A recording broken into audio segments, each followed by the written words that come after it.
le token Ordi il a été lancé, inscrire 1000 Ordi ça coûtait seulement 0,8 $. 0,8 $ pour 1000. 2 mois plus tard, le prix d'un ordi montait à 37 $. 37 $ l'unité. Ça a fait un fois 46 000. Bon, bien évidemment, tout n'était pas rose. Chers amis, bonjour. Dans cette vidéo, je vais vous parler des trucs incroyables qui se passent en ce moment sur la blockchain Bitcoin. D'abord, il y a eu des nouveautés ces dernières semaines. Et ça, c'est déjà du lourd. Parce qu'avec la croissance d'Ethereum, tu vois, ces dernières années, je commençais à m'inquiéter sérieusement pour l'avenir de Bitcoin. Tu vois, en effet, ces dernières années, tu as eu les standards ERC 721, ERC 1155 d'Ethereum qui ont dominé les marchés DeFi et NFT. Et pendant ce temps-là, Bitcoin, il était sur la touche en fait. Donc, bien sûr, on a eu Taproot, on a eu quelques trucs, tu vois, en 2021 par exemple. Mais depuis, c'est resté assez calme. Donc, qu'est-ce qui se passe avec Bitcoin? Pourquoi est-ce que ces nouvelles, elles sont si excitantes? De quoi parle-t-on? Il y a quelques semaines, pendant le halving, un nouveau protocole, une nouvelle norme a été introduite sur la chaîne Bitcoin. Et ça s'appelle les runes.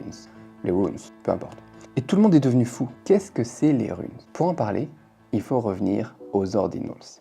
Fin décembre 2022, tu as Casey Rodarmor, il a fait sensation avec son concept de Bitcoin Ordinals, ajoutant une nouvelle fonctionnalité au réseau Bitcoin. Je ne sais pas si tu es au courant, mais en fait, son objectif, c'est de créer un écosystème NFT sur la blockchain Bitcoin. Donc oui, on a des NFT sur Bitcoin maintenant. Les Ordinals, ils sont basés sur l'identifiant unique, le numéro de Satoshi. Le Satoshi, c'est la plus petite unité de Bitcoin, un peu comme des centimes de Bitcoin. C'est la plus petite division possible. Chaque Satoshi, il a un numéro qui indique de quel bloc il provient et sa position dans le bloc. Il est donc unique. Et s'il est unique, il est collectionnable, un peu comme ce que font les collectionneurs de pièces de monnaie fiat, tu vois, où certaines frappes de pièces sont plus précieuses. Certains numéros de billets sont plus intéressants. C'est un peu plus comme les numéros de billets. Et certains, en raison de leur histoire aussi, se vendent plus cher. Avec les Satoshi de Bitcoin, c'est la même chose.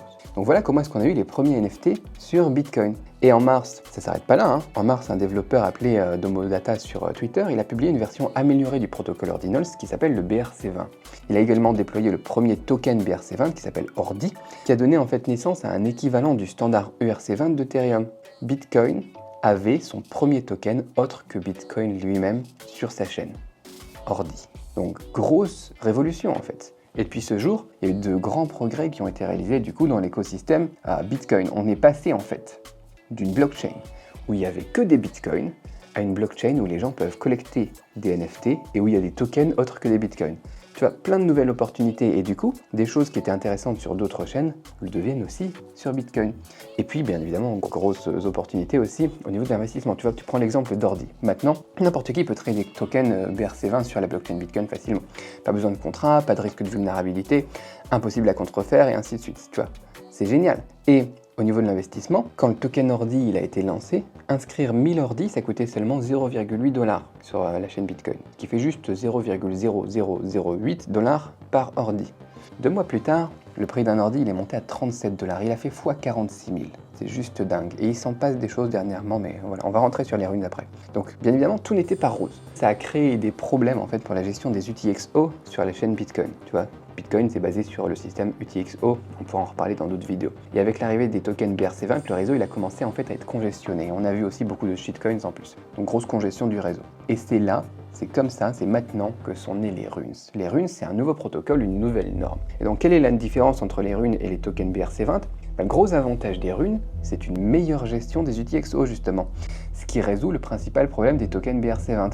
Casey, il a créé ce projet justement pour éviter la congestion du réseau en se rendant compte que tout le monde créait plein de tokens et que c'était un peu le Donc, les runes, elles ont aussi d'autres avantages comme la protection des données, etc. Et pour moi, vraiment, c'est la gestion des UTXO qui est vraiment le plus gros point fort. Donc, elles ont été lancées, les runes, lors du bloc de halving. Lancer quelque chose pendant une période de hype, c'était au niveau marketing une excellente idée et tout le monde a pété un câble ce jour-là.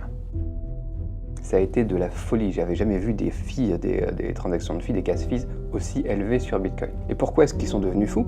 Parce que tout le monde voulait en fait attraper les premières runes, les collectionner et bien évidemment attendre que le prix grimpe. Mais bien sûr, le problème c'est que les frais de gaz ils ont explosé et ça a cassé un petit peu la rentabilité parce que le prix des runes était équivalent au prix de gaz. Donc t'achetais les trucs deux fois plus cher. En fait, bon, bref. Il y a eu plein de runes qui ont été créées depuis le blog de Halving, et certaines runes se démarquent déjà des autres. Donc j'aimerais vous en parler aussi pour que vous puissiez faire vos propres recherches en conséquence, et puis après regarder aussi ce qui vous intéresse. Ma rune préférée, moi, c'est la Satoshi Nakamoto. Rien que le nom, ça donne vachement envie. C'est pas juste mon préféré, c'est aussi un des projets dont tout le monde parlait lors du Halving. C'est la 6e rune du blog de Halving, ça c'est 6 en chinois, et le Satoshi Nakamoto, il a quadruplé son prix en fait le premier jour. Mais bon, vu le coût des gaz, encore une fois, c'était difficile de dire que c'était un bon investissement ou pas à ce moment-là, mais depuis c'est un peu calme et je surveille. Autre rune que je vous recommande d'étudier, c'est la rune qui est appelée Dog Go to the Moon, qui a également eu un airdrop. Vous avez peut-être vu le tweet de Leonidas, entendu parler des gens qui ont reçu cet airdrop. D'ailleurs, j'ai fait un x2 déjà dessus, moi. Le market cap, il frôle déjà le milliard et ils explosent tous les records, en fait. Donc, c'est le même coin leader sur Bitcoin depuis avril, à suivre. Il y a eu Uncommon Goods aussi, posté par Casey lui-même. C'est marrant parce qu'il doit être minté un par un. Et pour l'instant, c'est pas forcément un bon investissement non plus, mais c'est une des runes qui ont été créées pour durer sur le temps. On verra bien ce que ça donnera sur le long terme, mais je la surveille et je vous recommande de la minter quand les frais sont bas. En ce moment, quand j'enregistre cette vidéo en tout cas, on est le 22 juin, c'est très calme actuellement sur la chaîne Bitcoin.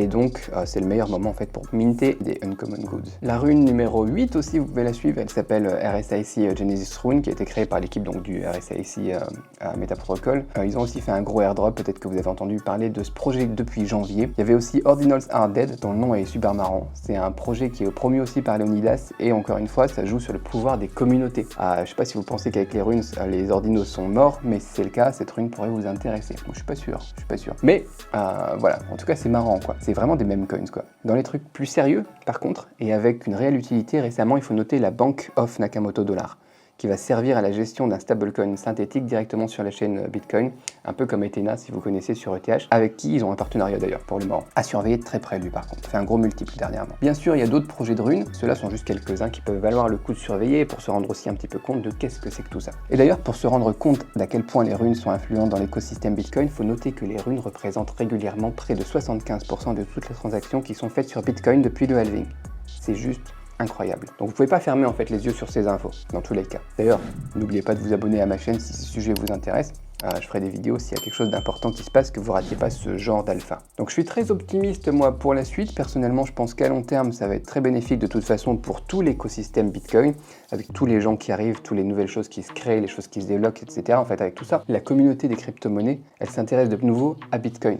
Et on voit même des nouveaux visages donc, qui rentrent dans l'écosystème. Donc en fait, que vous aimiez les runes ou non, on ne peut pas nier que c'est une bonne chose, parce qu'on a toute cette émulation. Qu'est-ce que vous en pensez d'ailleurs? Est-ce que vous croyez que les runes, c'est vraiment la solution au problème des BRC20?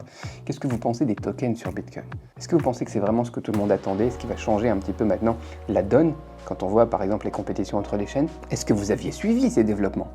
Dites-moi tout ce que vous en pensez dans les commentaires, ça m'intéresse grandement. Il y a beaucoup de gens qui sont pas au courant de ce qui se passe sur Bitcoin. Voilà, c'est tout pour aujourd'hui. Dans une future vidéo, on pourra éventuellement discuter plus en détail de la norme BRC20 et même BRC20 2.0 qui arrive. Ça sera un autre sujet à surveiller. N'oubliez pas de vous abonner à ma chaîne, je l'ai sûrement déjà dit, mais à la prochaine, dans la prochaine vidéo.